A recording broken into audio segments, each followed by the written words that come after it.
Bom dia a todos, todas da Rádio TRFM. É um prazer estar aqui hoje com vocês. Prazer é todo nosso recebê-la aqui no nosso café da manhã, falarmos de um assunto tão Sim. importante que é a eleição do Conselho Tutelar, hein? Expectativa para essa data, né? Sim, muito, né? A gente está trabalhando já desde janeiro, né? Campo Mourão, Conselho Municipal dos Direitos da Criança e do Adolescente, né? Em parceria com a Secretaria de Assistência Social, para, né, realizar aí uma ótima, né? Um ótimo processo de escolha, né? Dos membros do Conselho Tutelar aqui de Campo Mourão. Como que começa esse trabalho? Só o pessoal de casa poder entender. Abriu lá as inscrições? Como que foi? Isso, vem, né, assim, já todas as normativas do governo federal, né, do Conselho Nacional dos Direitos da Criança e do Adolescente, então é nacional, né, é uma eleição unificada. Então todos os municípios, no dia 1º de outubro, estarão, né, realizando essa eleição, né, esse processo de escolha de membros do Conselho Tutelar. Então tem todo um rito, né, então lá em março, dia 31 de março, nós abrimos as inscrições, né? Ficou aí o edital aberto por quase 30 dias, né? E aí, né, após isso, a gente vai seguindo aí todos os procedimentos, né? De candidatura, homologação, e agora chegamos já no período da campanha, né? Aí das candidatas, né? E dos candidatos que tiveram, né, a inscrição homologada, que participaram, fizeram a prova, né, de conhecimentos específicos, e agora estão já no período da campanha. O trabalho do Conselho Municipal dos Direitos da Criança e do Adolescente tem mais trabalho agora na campanha ou antes? Olha, assim, são gestões de 2 anos, né? Então, nós entramos em 2021 e a gente finaliza agora a nossa gestão em 2023. Então, eu acredito que tem períodos de trabalhos diferentes, com complexidades diferentes. Mas, com certeza, a eleição do Conselho Tutelar é o maior desafio. Eu imagino. Porque são muitos detalhes, né? São muitos ritos normativos que a gente tem que seguir. Compromisso ético, né, Também. com a população, com as candidatas, os candidatos. Então a gente precisa cumprir, né, essa norma e assim é um desafio, mas também é um trabalho muito importante, né, para a gente realizar, e a gente se sente muito feliz em estar participando desse processo. E eu já manifesto os meus agradecimentos a todos os membros do Conselho da Criança. Eu estou aqui, né, estou como presidente desse conselho, mas eu represento todo um coletivo, né, de pessoas do poder público, né, da sociedade civil. Então eu agradeço o trabalho que eles têm realizado aí, junto aí com toda a comissão especial, né, nesse processo de escolha, né, do Conselho Tutelar. Exatamente. São quantos candidatos? Olha, que tiveram as inscrições homologadas, né, foram 16, e aí uma pessoa, né, não foi fazer a prova, né, de conhecimentos específicos, e uma desistiu. Então, nós temos agora 14 candidatos. 14 candidatos. E Isso. o que pode e o que não pode nessa campanha, hein? Olha, é semelhante a uma campanha de eleições gerais, né, para vereadores, prefeitos. Então, não pode, né, ocorrer nenhum tipo de desrespeito, abuso econômico, político partidário, religioso, né, e proporções grandiosas, né, de campanha que fere aquela possibilidade de igualdade, porque, olha, são 14 candidatos, né, Sim, então sim. a gente traça ali algumas diretrizes que respeite a possibilidade de todos realizarem da mesma forma a campanha, né, e assim, mostrar o seu trabalho, mostrar quem Exato. dizer, né, do seu currículo, né, é muito importante, né, que os candidatos prezem por explicar e informar a população o que eles têm a oferecer nesse cargo que é tão importante. Então esse é o principal, né? Então o candidato ele pode se manifestar com folders, santinhos, com o número da campanha, o nome, um breve currículo, né? Enfim, camisetas, folders, né? Então assim, essas manifestações pode, né? E aí toda a sociedade entender que os espaços, né, tem que ser dado de forma igualitária aos Exato. candidatos. E é importante dizer também, Laudelino, que no dia 19 de julho nós realizamos, né, o CMDCA com o Ministério Público, nós realizamos uma reunião de orientação com todos os candidatos. Eles receberam uma pasta com toda a documentação para munir eles com essas informações do que pode, o que não pode, condutas vedadas, permitidas, né? Lavramos uma ata. Então, o que a gente quis sensibilizá-los a sociedade muitas vezes não vai saber dessas Verdade. regras, porém agora eles sabem. Então, eu acho que é esse bom senso, é esse comportamento de alteridade com o outro candidato que a gente preza e que a gente acredita que é importante. Mas assim, né, a campanha, ela é livre, né? Sendo respeitosa e ética, ela é livre e é importante que eles realizem, né? E mostrem para a população quem são, o trabalho que eles podem realizar e o compromisso que eles têm para oferecer, principalmente com os direitos humanos das crianças e dos adolescentes de Campo Mourão. Ou seja, eles sabem o que pode e o que não pode. Sabem. Estão cientes. Estão cientes, foram muito bem devidamente orientados, né, pelo Conselho da Criança em parceria com o Ministério Público que estava presente na reunião. Entendi. E para esses candidatos, então, tem esse período de campanha que vai até? Até dia 30 de setembro. 30... Então, até a meia-noite do dia 30 de setembro, eles podem realizar a campanha. E aí, a partir da 0 hora, né, do dia 1º, já não pode mais realizar, né, a campanha. Então, a gente orientou principalmente com relação às redes sociais. Então, assim, eles não precisam apagar postagens do feed, né, ali que fica, que eles estão, né, utilizando, né, nesse período da campanha, mas a partir das 0 horas, stories, reels, enfim, todo compartilhamento que vai permanecer pelas próximas 24 horas não pode, né? E aí a gente orientou que com certeza eles não vão ter controle, né, de terceiros, né, de pessoas, né, que estão, né, que não estão afetas ali, né, da sua proximidade, familiares, amigos mais próximos, né, pessoas do trabalho. Mas assim, eles sabem da informação, é bom que eles orientem, né, essas pessoas mais próximas. E é claro que o conselho vai, né, se vir a ter algum tipo de denúncia, o conselho com muito bom senso, a gente vai avaliar, né. É claro que quando a gente se trata de redes sociais, ambiente virtual, foge um pouco do controle, né? Sim. Mas assim, eles foram orientados o que pode, né, nessas mídias de redes sociais e não pode, por exemplo, impulsionamento de massas, né, compartilhamento, né, pagar compartilhamentos em massa, né, isso não pode porque, de novo, fere a igualdade de condições dos candidatos e das candidatas. Exatamente. São 4 anos, então, para esse conselheiro que vencer?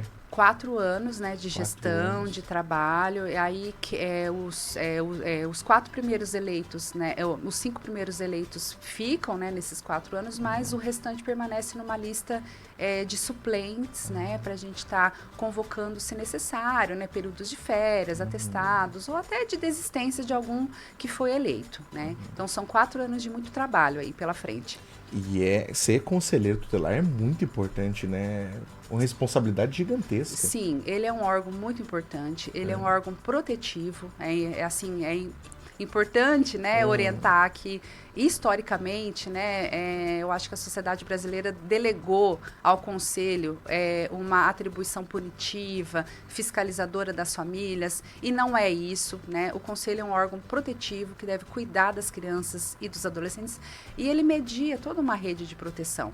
Ele não realiza atendimentos diretos, porém ele aplica medidas, ele orienta pais responsáveis, né? Ele pode orientar a sociedade, os espaços públicos, privados. Então, ele tem uma função tão importante que ela se perpassa pela prevenção, pela promoção, pela proteção e aí por medidas mais severas, né? Quando crianças estão em risco, e aí tem que se aplicar medidas mais severas, mas elas sempre são excepcionais, né, e provisórias, né, porque a gente preza pelo convívio familiar e comunitário dessas crianças e desses adolescentes. E sempre trabalhando com esses órgãos, né, Justiça, Polícia Militar, Polícia Civil, sempre, né, ligado a esses órgãos, né? Sim, eu falo que ele está no meio de uma rede porque ele está em constante comunicação, ora com o sistema de justiça, segurança pública, com as políticas setoriais, principalmente, né, assistência social, saúde, educação, esporte, cultura. Então, ele é um órgão ali que está, né, se você lê o ECA, né, antes mesmo de chegar no artigo 131, ali que começa as atribuições de fato do Conselho Tutelar, ele já começa a ser citado desde os primeiros artigos, porque sempre a gente tem que se Sim. comunicar com o Conselho Tutelar, né? Ele é o órgão, como eu disse, protetivo. Então, não é que a gente vai comunicar para ele ir lá e tomar uma medida severa com essa família ou com né, algum responsável pela criança e pelo adolescente, mas é no sentido pedagógico e acolhedor e cuidadoso dele estar orientando, dele estar aplicando medidas protetivas, preventivas a essa criança e a esse adolescente. Exatamente. Só uma dúvida minha em relação assim a essa campanha e também em relação à participação de algumas pessoas, porque a gente percebeu que são 14 candidatos, mas 13 mulheres e um homem. Não tem muito interesse do homem em participar ao Conselho Tutelar? Será? O que você observa, Paula? Olha, eu vou dizer de uma observação, talvez eu digo de senso comum, Sim, mas eu acredito que as estatísticas mostram, né? Não é só no Conselho Tutelar que as mulheres têm se candidatado, têm feito ensino superior para ocupar esses espaços, né? Se você pegar, por exemplo, os índices do MEC, da educação brasileira, né, é mais de 70%, porque eu vi esse dado recentemente, são mulheres, tanto na educação básica, inclusive no ensino superior, esse índice já tem aumentado, né? Na saúde, de senso comum, você olha, talvez, os espaços, você vê predominantemente mulheres. Na assistência social também, você vê predominante. Então, assim, eu dizendo, assim, né, sem um dado científico mais, assim, concreto, eu penso que não é só no Conselho Tutelar, mas as mulheres têm, sim, ocupado mais os espaços públicos de execução das políticas públicas, e eu espero que elas ocupem mais também os espaços de decisão e de poder político. Exatamente. Tá? Eu quero ver aí mais câmaras, né, de Senado e deputados com mais mulheres. Exatamente, com certeza. Paula, outro assunto então, no dia 1º de outubro. São quais locais de votação? Qual horário começa então ali o atendimento ao público? Bom, então, para essa eleição, o Conselho da Criança, em parceria com o Cartório Eleitoral, o Ministério Público, nós aumentamos um local a mais dos anos anteriores. Então, são 6 locais, né, no dia 1º, em que toda a população de Campo Mourão irá votar. Então, são 2 locais lá no Asa Leste, que é o Colégio Estadual Ivone Castanharo e o CEMEI Santa Cruz. Aí, quando a gente vem aqui mais para a região central, o outro local é ali a Escola Municipal Cidade Nova e a Unespar, né, que é a antiga Fisiocan, que concentra aí 7 urnas, né? Então, é o nosso maior local, né, de votação. E aí, depois, ali na região do Lar Paraná, o Colégio Estadual Antônio Teodoro e o Dom Bosco. Né? Então, foi o Dom Bosco que nós aumentamos em mais um local nessa eleição, justamente para dar mais acessibilidade, né, à população e incentivar mais a população a sair de suas casas e no dia 1º votar, exercer o direito ao voto. Né? E lembrando que dessa eleição tem outra mudança que também veio de uma diretriz nacional, que a escolha é apenas em um candidato, uma candidata. Né? Então, antes podia votar em mais, né? Isso, assim, dependia muito do município, mas o nosso, até a eleição anterior, eram em 5 candidatas que votavam. Agora é em uma apenas, né? E aí, lembrando que o eleitor, a eleitora, né, que vai votar, tem que levar um documento oficial com foto, né? Documento civil com foto, o título de eleitor, né, a colinha ali do número, né, ali da candidata, do candidato, né, que vai votar, e assim, ir, né, sair de suas casas e ir votar, porque é muito importante para nós essa votação, né, e esse ato democrático. Entender bem a proposta do candidato, né? Isso. Procurar conhecer quem é a candidata, o candidato, o histórico já de atendimento em alguma política, né, da criança e do adolescente, projetos, né, para os 4 anos, né, propostas, porque assim, o ECA traz as atribuições gerais do órgão colegiado Conselho Tutelar, mas é claro que cada órgão pode traçar as suas linhas de ação, plano de ação, né? Conhecer a realidade de Campo Mourão, quantas crianças temos, quantos adolescentes, maiores vulnerabilidades existentes no município, e a partir disso traçar planos de ação para atuação nos próximos 4 anos. Claro, né? O Conselho Tutelar está dentro de uma rede de proteção. Ele não trabalha sozinho, né? Então ele estará munido de uma rede, né, e um sistema de garantia de direitos da criança e do adolescente. O mais votado não se torna presidente automaticamente, né? Ele Não, passa não. pro... Isso, não. É o mais votado, né? Os cinco primeiros mais votados comporão o órgão colegiado e aí logo no início da gestão, que inicia, né? Depois dos atos todos de posse, dia 10 de janeiro, né? De 2024 e a partir disso eles têm o órgão, né? Os cinco mais votados, eleitos, têm ali autonomia de se reunir e aí votar ali a presidência, né? E se vai ser rotativo, em quanto tempo? Aí eles definem entre eles mesmo, né? Isso. Que maravilha. Paulo, nosso café da manhã passa rápido demais, né? Nossa, muito rápido. Mas eu agradeço a sua participação aqui no Café da Manhã. As portas da TRFM estarão sempre abertas a você desse trabalho, na verdade, né, da eleição do Conselho Tutelar, que eu imagino que seja um desafio, porque tem que acompanhar esses candidatos e também relembrar a população, porque dessa importância de votar no dia 1º de outubro. Mas muito obrigado e volte sempre, viu? Eu que agradeço, foi uma delícia esse espaço aqui, muito acolhedor e bom dia a todos, todas. Bom